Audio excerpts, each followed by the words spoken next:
I just got a text from my 17-year-old son. Dad, I'm putting in my 2 weeks notice, he said. 3 months ago, he was thrilled with his job, making $30 to $40 an hour. Actually, it was the best sales numbers in the city, and the managers loved him. But now he's walking away. Here's why I'm thinking he's making the best decision. Let me back up. 3 months ago, Pax got hired as a salesperson at a car wash. Yeah, a car wash. I had the same reaction. They have salespeople at car washes?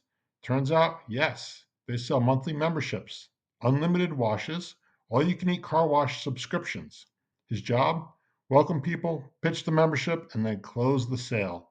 He made a $16 an hour base plus about $4 per sale on average, and he crushed it.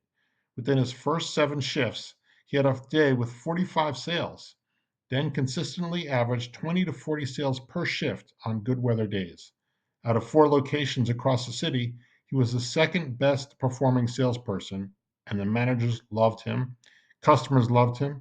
He was in his element, and I, as his dad, I was extremely proud. Not because of the money, but because he was learning how to sell.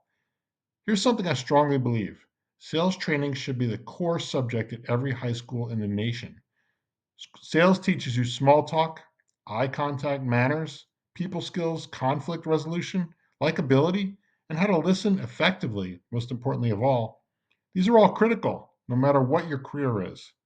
And if you can't be an effective salesperson and a communicator, your career will be limited, period. So this car wash job, it wasn't about washing cars. It was about learning the most important business skill that exists, and his confidence shot through the roof. But here's where things changed.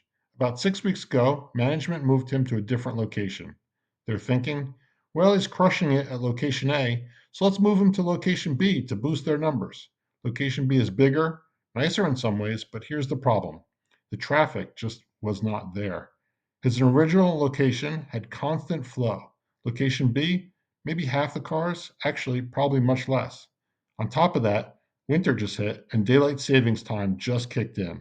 Now he's standing outside in the cold and the dark, trying to sell memberships to a trickle of customers. The situation has changed drastically and certainly not in his favor. So today he texted me, Dad, I'd rather be spending time working on my AI business. Translation: I'm quitting the car wash job to focus on the AI consulting venture we talked about in the last video. No more guaranteed $30 to $40 an hour. No more steady paycheck. Just him, his business partner, and their plan to help small businesses integrate AI. Now, most parents would panic at this point, right? 17-year-old quitting good paying job for a business that hasn't even made a dollar yet. But here's why I'm not worried. First, he's freeing up about 20 hours per week. 20 hours he can now invest in building something that he could scale way beyond $40 an hour. Second, he's making a classic entrepreneurial trade off: short term income for long term potential. That's what entrepreneurs do. Third, he learned what he needed to do from the car wash job. He proved to himself he could sell, he built confidence, he developed people skills. Mission accomplished. And now he's moving to the next level. Here's what's hard for me as a dad.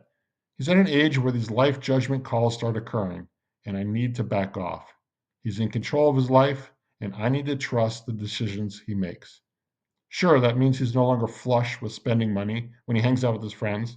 He's willing to tighten his belt in exchange for freeing up time to work on his business. But you know what?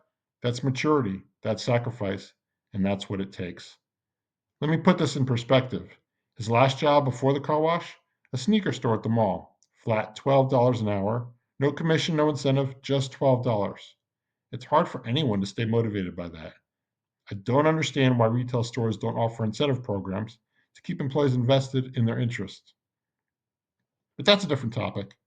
He worked that job until high school soccer season started, and he had to quit there because it wasn't enough time for both.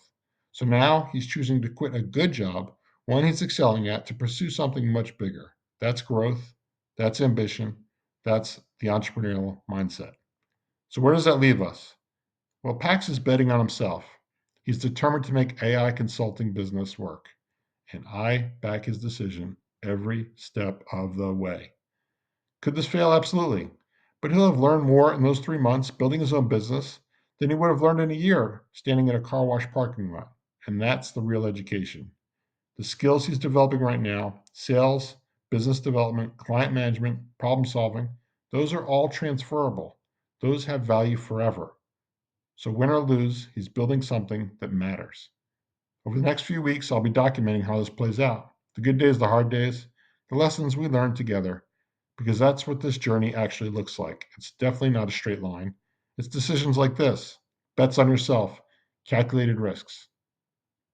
Next week, I'm going to share a conversation we had about buying a business together versus starting from scratch. It's a bigger decision than you might think, and the pros and cons might even surprise you. Subscribe so you don't miss it. Onward and upward he goes. Till next time.